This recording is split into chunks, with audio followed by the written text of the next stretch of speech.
ദൈവത്തിന്റെ അതിപരിശുദ്ധമായ നാമത്തിന് മഹത്വം ഉണ്ടായിരിക്കട്ടെ. കർത്താവിൽ പ്രിയരെ, ഞാൻ നിങ്ങളെ എല്ലാവരെയും ക്രൈസ്റ്റ് ജനറേഷൻ ഫാമിലിയിലേക്ക് സ്വാഗതം ചെയ്യുന്നു. ഇന്ന് ഞാൻ നിങ്ങളുമായി പങ്കുവെക്കാൻ പോകുന്നത് ഒരു കുഞ്ഞു റെവലേഷൻ ആയിരുന്നു. ഈ റെവലേഷൻ നിങ്ങളുടെ ലൈഫിന്റെ മേൽ വന്നു കഴിയുമ്പോൾ ഞാൻ വിശ്വസിക്കുന്നു you will become like Jesus. അതായത് നിങ്ങൾ യേശുവിനെ പോലെ ആകും എന്ന് പറയുമ്പോൾ നിങ്ങൾ യേശുവിന്റെ DNA ക്യാരി ചെയ്യുന്നവരാണ് എന്നുള്ള ബോധ്യത്തിലായിരിക്കുക. വചനം പറയുന്നു ഇപ്രകാരം, 1 യോഹന്നാൻ എഴുതിയ ലേഖനം അതിന്റെ 2-ാം അധ്യായം അതിന്റെ 20-ാമത്തെ വാക്യം ഇപ്രകാരം പറയുന്നു, പരിശുദ്ധനായവൻ നിങ്ങളെ അഭിഷേകം ചെയ്തിട്ടുണ്ടെന്ന് നിങ്ങൾക്ക് അറിയാമല്ലോ. ഇവിടെ പരിശുദ്ധനായവൻ എന്ന് പറയുന്നത് സാക്ഷാൽ ദൈവത്തെ പറ്റിയാകും. അതായത് പിതാവായ ദൈവം നമ്മളെ അഭിഷേകം ചെയ്തിട്ടുണ്ട് എന്ന് നിങ്ങൾക്കറിയാമല്ലോ എന്നാണ് യോഹന്നാൻ ഇവിടെ എഴുതിയിരിക്കുന്നത്. എന്തിനാണ് പിതാവായ ദൈവം ഒരു മനുഷ്യനെ അഭിഷേകം ചെയ്തിരിക്കുന്നത്? നമുക്ക് പുതിയ നിയമത്തിൽ എടുത്ത് നോക്കിയാൽ കാണാനായിട്ട് പറ്റും. ദൈവം പരിശുദ്ധാത്മാവിനെ കൊണ്ട് പുത്രനെ അഭിഷേകം ചെയ്യുകയും അതുപോലെ തന്നെ യേശുവിന് ഈ ഭൂമിയിൽ നടക്കാനിരിക്കുന്ന എല്ലാ കാര്യത്തിൻ്റെ അകത്തും പിതാവായ ദൈവം കൊടുത്ത എല്ലാ അസൈൻമെന്റിനും മുന്നോടിയായിട്ട് ഈ പരിശുദ്ധാത്മാവിനെ യേശുവിന് നൽകുകയും ആ അസൈൻമെന്റിലേക്ക് യേശുവിനെ നയിക്കുകയും ചെയ്തു. ഇതിനു വേണ്ടിയിട്ടാണോ? ഇങ്ങനത്തെ ഒരു അസൈൻമെന്റ് ആണോ പിതാവ് നമുക്ക് തന്നിരിക്കുന്നത്? ഇങ്ങനത്തെ ഒരു അസൈൻമെന്റിലേക്ക് നടക്കാനാണോ ഇതേ അഭിഷേകം നമ്മുടെ മേലും തന്നിരിക്കുന്നത്?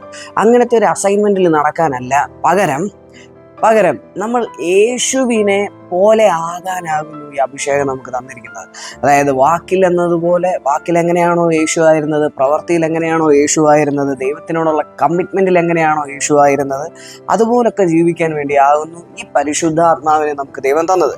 ഇവിടെ പറയാ, പരിശുദ്ധനായവൻ നിങ്ങളെ അഭിഷേകം ചെയ്തിട്ടുണ്ടെന്ന് നിങ്ങൾക്ക് അറിയാമല്ലോ. ആമേൻ. ഈ അഭിഷേകം എന്നുള്ള വാക്കിന് അവിടെ പറയുന്നത് ഹാഗിയോസ് എന്ന് പറയുന്ന ഒരു വാക്കാണ്. ഹാഗിയോസ് എന്ന് പറഞ്ഞാൽ അഭിഷേകം എന്ന അർത്ഥം. Praise the Lord.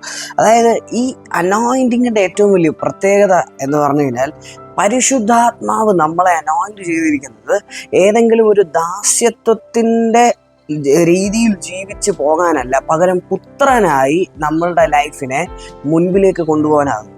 അതായത് നമ്മൾ മക്കളാണെങ്കിൽ വചനം പറയുന്നത് അവകാശികളും ആണ് എന്ന് വചനം പറയുന്നത് പോലെ നമ്മൾ മക്കളാണ് എന്നുള്ള റെവലേഷൻ്റെ അകത്ത് നമ്മൾ ജീവിക്കാൻ വേണ്ടിയിട്ടാകുന്നു ഈ അഭിഷേകം നമ്മളെ കൊണ്ട് നടക്കുന്നത്, അല്ലെങ്കിൽ ഈ അഭിഷേകം നമ്മുടെ മേൽ ദൈവം ഇട്ടിരിക്കുന്നതിൻ്റെ കാരണം.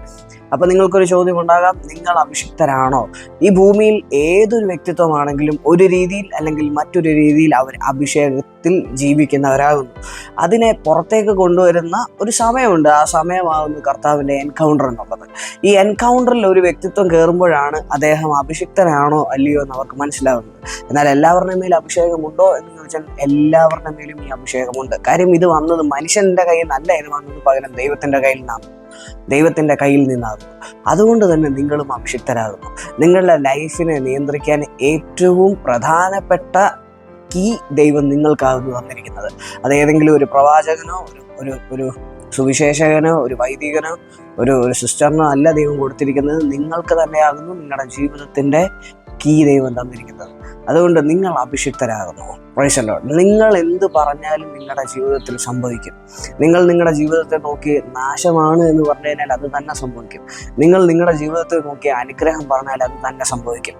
കാരണം ദൈവം ഒറ്റ വാക്കിൻ്റെ അകത്ത് ദൈവം പുറത്തേക്ക് കൊണ്ടുവന്നത് ഒരു പ്രപഞ്ചം മുഴുവനുമായിരുന്നു. ഇതേ DNA ആണ് യേശുവിൽ നമ്മളെല്ലാവരും ക്യാരി ചെയ്യുന്നത്. അതുകൊണ്ട് ഡയറക്ട്ലി ഓർ ഇൻഡയറക്ട്ലി പറഞ്ഞാൽ you are the carrier of God. നമ്മളെല്ലാവരും ദൈവത്തിൻ്റെ കാരിയറാണ്. അതുകൊണ്ട് ദൈവം നിങ്ങളെ സമൃദ്ധമായി അനുഗ്രഹിക്കട്ടെ. Thank you.